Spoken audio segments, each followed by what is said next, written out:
C'est un chef de famille abattu et déboussolé que nous rencontrons en ce début de semaine. C'est que son fils, comme ceux de 32 autres parents, font partie des recalés, 33 au total, qui étaient inscrits au Collège de la Fierté. En effet, depuis le 25 juillet que ces résultats sont sortis, on nous a dit qu'ils ont été sanctionnés parce qu'on a détecté des similitudes dans les réponses qu'ils ont données dans l'épreuve de mathématiques. Et nous n'avons pas compris. Chez moi, mon fils n'arrive même pas à dormir. Au Collège de la Fierté où nous nous rendons, les responsables ne sont pas moins préoccupés. Sous anonymat, l'un d'eux dit avoir perdu le sommeil. Moi, j'ai enregistré 109 élèves, parmi lesquels 78 ont réussi en advanced level.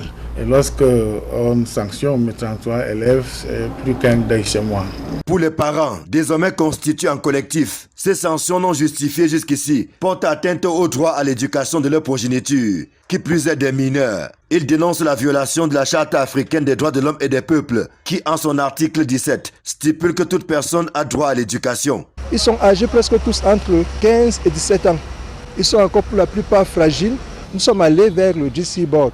Là-bas, nous n'avons pas été reçus. Certains responsables que nous avons vus nous ont même conseillé d'attendre 2025. Ou alors, si nous voulons que nos enfants composent, que nous allions plutôt vers le Nigeria. La question qui taraude les esprits est de savoir s'il est possible de faire échouer des candidats pour fraude, alors qu'ils ont composé sans aucun problème. Je prends un exemple, sans toutefois dire que c'est ça qui s'est passé avec le GCE.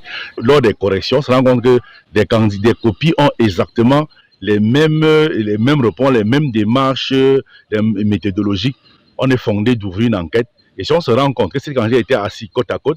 Ce sont au total 1891 candidats qui ont été sanctionnés par le GCE Board, dont il ne nous a pas été possible d'avoir leur version des faits. Les responsables de l'antenne locale nous renvoyant au siège à Boya, dans le sud-ouest.